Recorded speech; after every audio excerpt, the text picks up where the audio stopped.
Hey guys, welcome back to my channel. Today's video is going to be on all the meals that I was preparing before baby's arrival.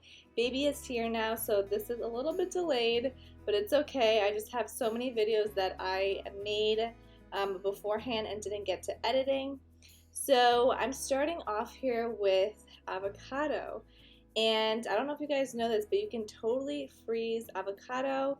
You can freeze it whole if you would like, or you can do it the way I'm doing it, where you actually make like a guacamole. I like to add some lemon and lime, some salt, and some garlic powder, and then just mash it all up. You wouldn't want to add like tomato or anything to this because that wouldn't freeze well. But once it unfreezes, you can totally add in tomatoes and cut onion and things like that, whatever you like to add to your guacamole.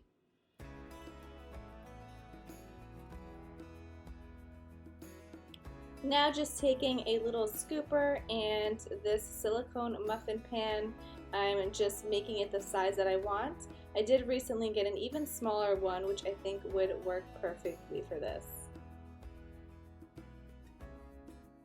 So now here I'm just cutting up some peppers. You could do any color you really like. I'm just getting it prepared for a meal that we have been really enjoying, and this is Cajun chicken pasta. So I'm doing yellow, red, and orange pepper. It seems to be our favorite. For some reason, I used to love green pepper, and now I just don't cook with it as often. Then go ahead and chop up some onion, red, yellow, or white works here. It's really up to you. I'm pretty much using whatever I have, to be honest. So red onion it was for this day.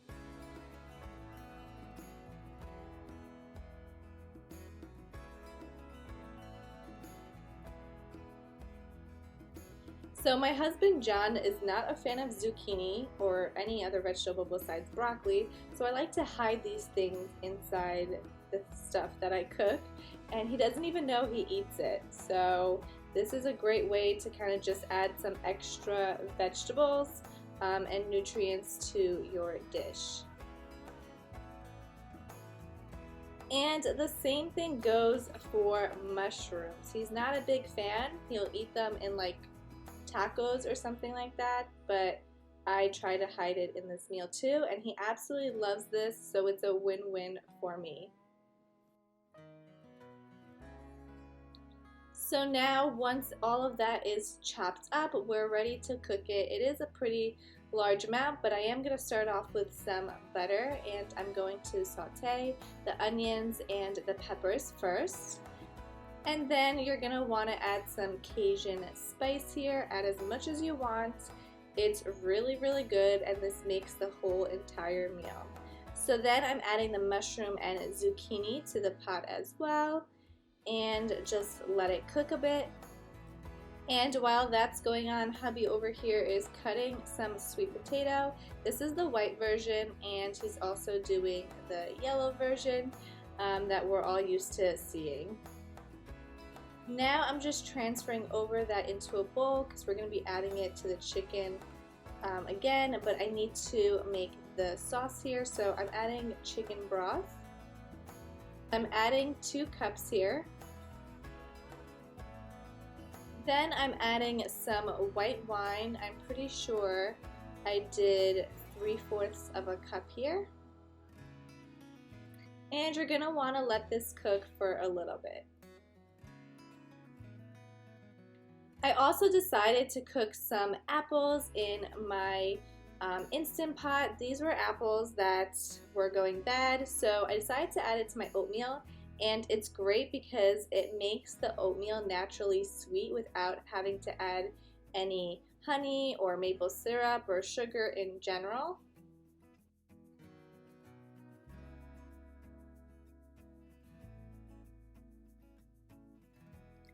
I don't really have an exact recipe for this, but I do like to add some almond milk, and I add a good amount because I like more watery oatmeal than chunky. It's really up to you guys. And then I do add some water as well to the mix. I also always add cinnamon because what is oatmeal without cinnamon? And then I just let it cook, and I'm putting it on for just a couple of minutes, 5 minutes on high pressure.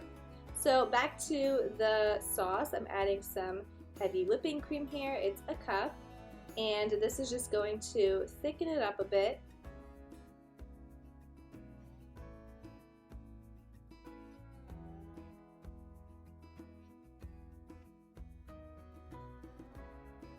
I also made these date bites, which are great actually for postpartum to help your milk supply, but I do have the recipe in another video if you guys want to check it out.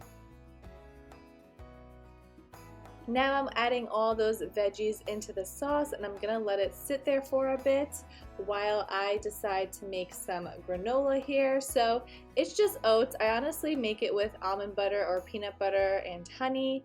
And you just want to make sure the oats are all kind of coated with stuff. I did add some chocolate protein powder here. You can really get creative with this, so feel free to do so, but just pour it all over and mix it real well so the oats are coated all over as best as possible.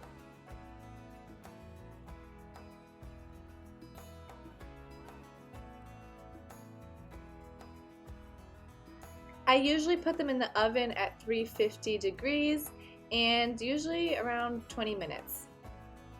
So for the granola, I do put it in a mason jar, but for us this goes by so fast because John has his granola and Greek yogurt every morning, but it is possible to freeze granola as well, and it freezes well too, so it's just an idea for a good postpartum meal prep as well.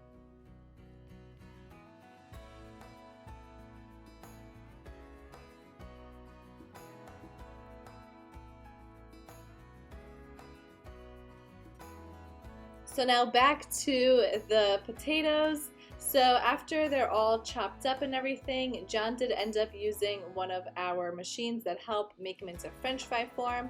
I do like to flavor them with some paprika powder. I also like to add some garlic powder, and this is up to you what you flavor them with, but this is my favorite combo. Some salt, of course, to taste.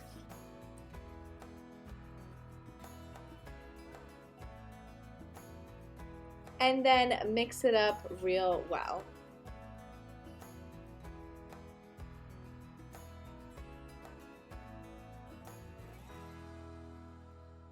So now to finish the Cajun chicken, we're adding some butter and garlic here, and let that cook for a little bit.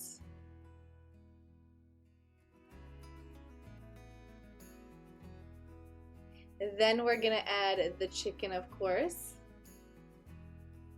And while I let that cook, I am checking on my oatmeal, and it is all done nice and fluffy. And I'm doing the same thing I did with the guac. We're going to put them in little muffin form. And this is how we are going to freeze them. This is so easy to do, you know, in the morning. You take 2 or 3, however many you want, and you just put it in the microwave, and voila, breakfast is ready. And you can see here that these guys are so easy to take out. Put it in a Ziploc bag and you have food ready. And once that chicken is done cooking, I'm adding the sauce with the veggies all together. Let it sit there and kind of cook and, you know, let all the flavors blend together. I am making some brown rice pasta here, but this is just for now. I'm not actually freezing the pasta. We just wanted to have some of the Cajun chicken before I actually freeze it. It was John's request for this day. And for my pasta, I do like to add a little bit of olive oil as well as some garlic powder. It's just the way we like to eat our pasta, and salt, of course.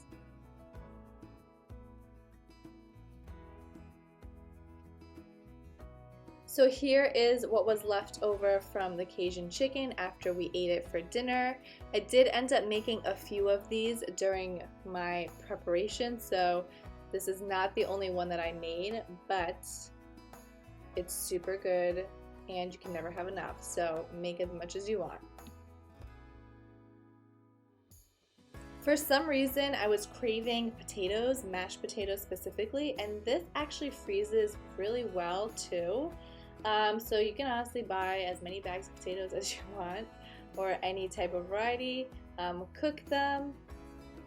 And while that is waiting to come to a boil, we're going to put our sweet potato into bags so we can freeze them as well.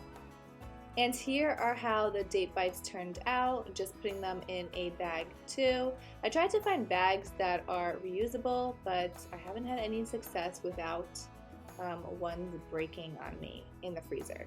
So now for one of my favorite things to eat are energy balls, and the base for this is going to be oats. I did 2 cups and then I did 2 teaspoons of flax seeds. I'm also adding some chia seeds here as well for extra nutrients and fats. And then for the sticky stuff to kind of, make the energy balls stick together, we are doing almond butter. You can also use peanut butter here, and this is half a cup. Add some vanilla extract to taste, some maple syrup as well, just for some added goodness.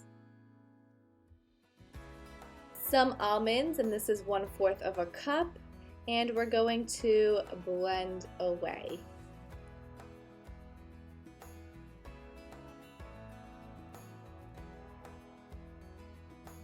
I added some more honey here, but I think I just needed it to stick a little bit better. So you are going to want to make a paste that's sticky enough where it'll stay in a form, like a ball-shaped form. And I really wanted these to taste like healthy Samoa cookies, so I'm adding some coconut flakes here. I did unsweetened because I already sweetened up the mixture, and some chocolate chips and coconut oil to kind of, really give that coconutty Samoa cookie taste, but also to help things stick together. And then I'm just taking a scooper and I'm going to roll these babies away. I think this is my least favorite part of this whole thing because your hands get so dirty, and I don't know, I don't like the feeling. But just roll them up as big as you want or as small as you want, and then we pop them in the freezer.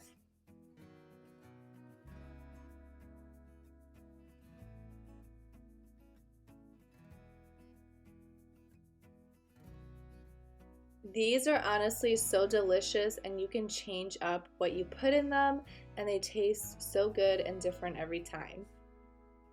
So now that my potatoes are done, they're nice and soft after putting a fork into them, I just drain them, and then we're going to start putting in some butter and mashing away. I didn't actually have a normal masher, so I'm using this thing. I don't even know what this is called, but Then add some salt to taste and keep mashing away till they are nice and creamy and smooth, or chunky if you like.